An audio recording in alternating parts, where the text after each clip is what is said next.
एक मासूम सा बच्चा है जो सारी ज़िंदगी के लिए माजूर कर दिया गया। नर्स की एक छोटी सी गफलत के बाद से पड़ा इंडेस हॉस्पिटल में। वहाँ पर नर्स ने गलत इंजेक्शन लगाया। यकीनी तौर पर वो इंजेक्शन डॉक्टर ने ही बताया होगा। क्या हुआ था बच्चे को जब हॉस्पिटल ले जाया? चेस्ट का मसला था, उसी वजह से लेके गए थे। उन्होंने एक दिन एडमिट रखा है इसे। उसके बाद उन्होंने कहा बच्चा बिल्कुल ठीक है, आप घर ले जाएं। एक डोज रह गई थी लगवाने की, अगले दिन वही लगवाने जानी थी। जब लगवाने गए तो डॉक्टर ने हमें ऊपर भेजा नर्स के पास। जब उसने लगाई है तो उसके बाद बच्चे की हालत बहुत सीरियस हो गई। इसने नर्स को बोला है कि इसको देखे, इसको क्या हो गया, जो कलर है वो येलो हो गया। वो कहती है कि नहीं, आपका पहला बच्चा है, आपको इस वजह से ऐसा लग रहा है, लेकिन ऐसा कुछ नहीं हुआ, ये तो सो गया है। हाथ पाँव छोड़ दिए, इसका सांस बंद हो गया। इमरजेंसी के लिए भागी है। जब ये वकुआ हुआ तो नर्स भागी, जो डॉक्टर थी उसने भी अपना रिज़ाइन कर दिया हुआ। अब हमारे पास इसके इलाज करवाने के भी पैसे नहीं। हर महीने 1 लाख कर्जा आता है इसकी वजह से। इस टाइम मैं जिस फैमिली के साथ मौजूद हूँ, नर्स की एक छोटी सी गफलत की वजह से ये एक मासूम सा बच्चा है जो सारी ज़िंदगी के लिए माजूर कर दिया गया। पिछले 1.5 साल से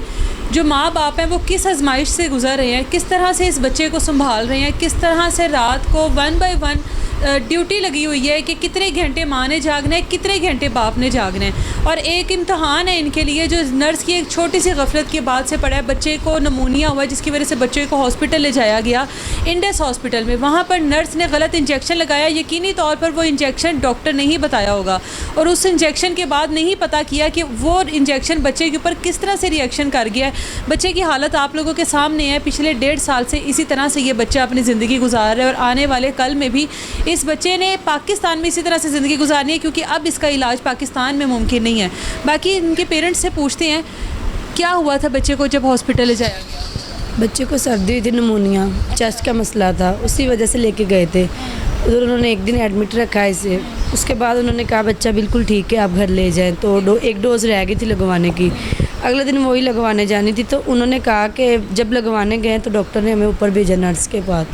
जब उसने लगाई है तो उसके बाद बच्चे की हालत बहुत सीरियस हो गई, जिसकी वजह से उन्होंने देखा ही नहीं। मैंने नर्स, ये जो डोज उसने लगाई है ये जब बच्चा एडमिट था तब भी लग रही थी? जी, यही मेडिसिन लग रही थी। तो उस टाइम कुछ नहीं हुआ? नहीं, उधर फिर अगले दिन गए एडमिट था तब ये बच्चों की वार्ड में एडमिट था, और जब इसको इंजेक्शन लगा तब ये गायनी वार्ड में एडमिट था।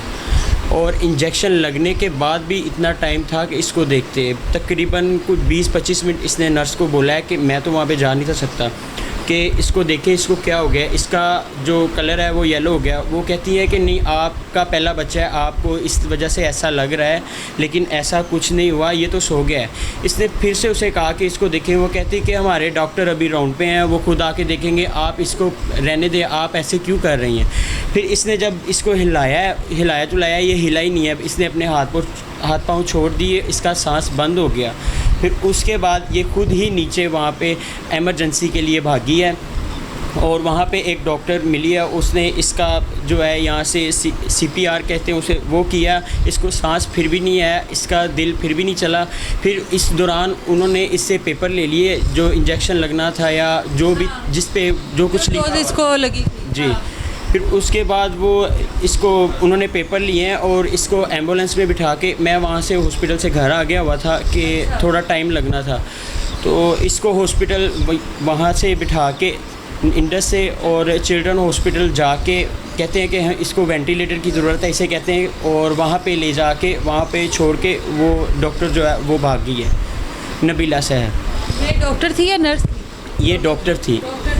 नर्स ने इंजेक्शन गलत लगाया, साथ आई। नर्स साथ नहीं आई। और उसके बाद अब ये चिल्ड्रन में 1 दिन रहा है, फिर ये उसके बाद शेख ज़ायद में कुछ 22 दिन वेंटिलेटर पर रहा है।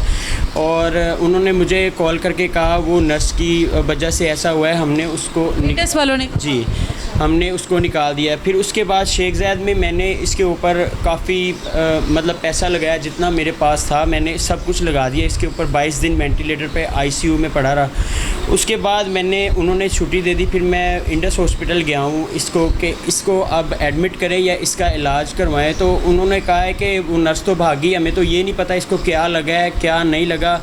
मैंने उनको एप्लीकेशन भी दी कि इसका अब आप इलाज करवाएं। उसके बाद ना तो उन्होंने मुझे पेपर दिए ना कुछ। उसके बाद हमने इसका केस किया और अभी तक 1.5 साल से केस चल रहा है। और उन्होंने अपनी ही रिपोर्ट में बताया हुआ है कि जब ये वक़ूआ हुआ तो नर्स भागी और जो डॉक्टर थी उसने भी अपना रिज़ाइन कर दिया हुआ है। ये मतलब 1.5 साल हो गया, आपका पहला बच्चा था ये, तो अब जाहिर है कि एक मुश्किल वक्त आप लोगों के ऊपर भी है, बच्चे को संभालना फिर उसकी केयर करना, किस तरह से मैनेज कर रहे हैं?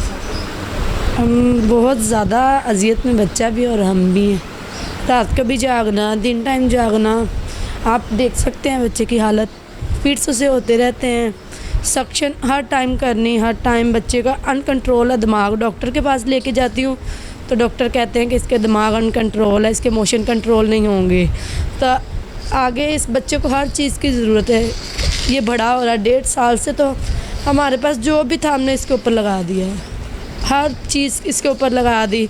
जितना पैसा इसके पापा के पास था, हमारे पास जितना भी हमने इस बच्चे पर, अब इसके पापा के ऊपर इतना कर्जा है कि कोई इस बच्चे को पकड़ता नहीं। हम इंडस हॉस्पिटल में दोबारा इसे लेके गए, उन्होंने इसे नहीं रखा, उन्होंने ऑक्सीजन की। हमारा जो है इधर का स्टाफ अच्छा स्टाफ इतना हैवी नहीं है कि इसको हम एडमिट कर लें, आप इसको चिल्ड्रन में ही ले जाएं।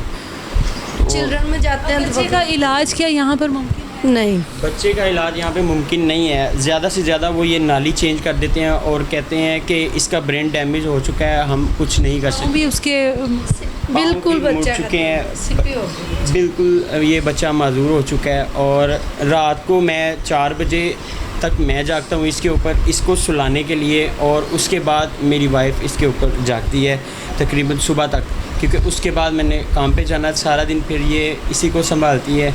और इसी वजह से अभी तक के इसके इतने आंखों पे हल्के आ चुके हैं और देख सकते हैं। पहली औलाद है, पहली औलाद का शौक़ है, ऊपर से अल्लाह ताला ने बेटा अता किया और वो भी तकरीबन 1.5 माह का था, आप बता रही हैं, और उसके बाद से लेकर अब तक इतना मुश्किल वक्त, इतना टफ़ टाइम गुजार रहे हैं आप। बहुत ज़्यादा मुश्किल वक्त है। नॉर्मल बच्चे के साथ ही बड़ा मुश्किल हो जाता है और आपके ऊपर तो ज़्यादा, बहुत ज़्यादा मुश्किल वक्त है हमारे ऊपर। हम एक जैसे जैसे बड़ा होगा इसके मसाइल और ज़्यादा बढ़ेंगे।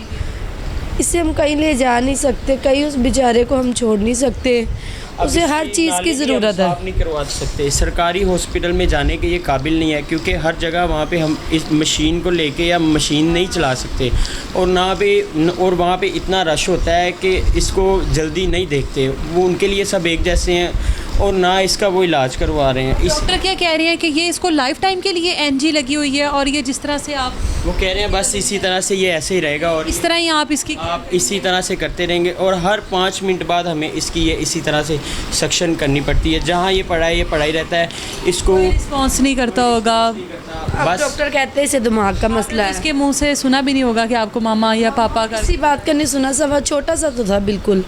तब डॉक्टर कहते हैं इसे दिमाग का मसला था। अगर इसे दिमाग का मसला, तो इसकी पहली वीडियो हमारे पास है खेलते की, वो मतलब हर इस तरह चीज़ से की। बहाने कर रहा है वो कि मतलब इसको पहले से कोई मसला होगा या इसको ऐसे वैसे, लेकिन अब हमारे पास इसके इलाज करवाने के भी पैसे नहीं हैं। बात ये है कि मैं अच्छा भला कमाता हूँ, लेकिन मेरे ऊपर हर महीने 1 लाख कर्जा आता है इसकी वजह से, क्योंकि मैं इसको सरकारी हॉस्पिटल नहीं लेके जा सकता।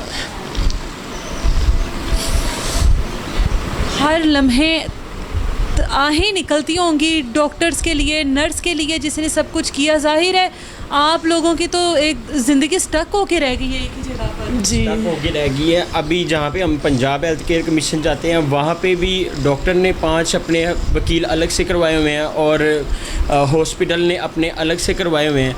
एक दिन एक वकील आता है, दूसरे दिन दूसरा आता है, तीसरे दिन तीसरा आता है, और हम पे यही हाल। लोग ख्वार हो रहे होते हैं।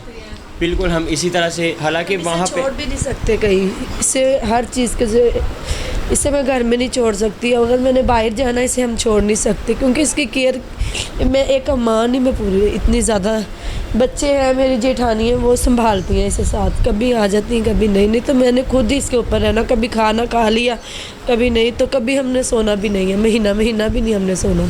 मुसलसल बार बार इसको चलाया जा रहा है बच्चे के लिए, क्योंकि बच्चे को सांस लेने में दुश्वारी होती है। और ये एक छोटी सी गफलत की वजह से, एक डॉक्टर की या नर्स की गफलत की वजह से पेरेंट्स के लिए लाइफ टाइम के लिए एक आजमाइश हो गई है। हम लोग दुआ करते हैं कि अल्लाह ताला इस बच्चे को सेहत दे, एक मौजज़ा ही है इस बच्चे को सेहत देना और इसको अपने पेरेंट्स के अंदर सही सलामत रखना, लेकिन डॉक्टरों ने तो कोई कसर नहीं छोड़ी है। बाकी उम्मीद करते 1.5 साल से हम इसी वजह से मीडिया पे ना तो हमने इंटरव्यू किया कि हम लोग ये ना कहें कि ये पैसों के लिए इस बच्चे को आगे लेके आ रहे हैं। 1.5 साल से हम इसी तरह से इसको लेके चल रहे हैं कि जिन्होंने ये किया वही इनका करवाएं। हम लोगों से क्या कहें इसके बारे में? मतलब आप चाहते हैं जिनकी गलती है वही इसका इलाज, जी वही इसका अगर उनके पास अब इलाज मुमकिन ही ना हो तो बाहर इसका इलाज करवाएं। इसका यहाँ पे इलाज मुमकिन नहीं है। तो जिस हॉस्पिटल में कोई पैसे वगैरह का मुतालबा नहीं है, लेकिन इतना मुतालबा ज़रूर है कि जिस हॉस्पिटल में बच्चे के साथ ये गलती हुई है वही हॉस्पिटल वाले अब इस बच्चे का जितने भी इस पर अखराजात आते हैं, मंथली आते हैं, या इसका इलाज जहाँ पर भी मुमकिन है वहाँ पर इसका करवाया जाए। इस बच्चे की पूरी जिम्मेदारी जो है वो अस्पताल है, क्योंकि उनकी गफलत की वजह से बच्चा आज इस हाल में है।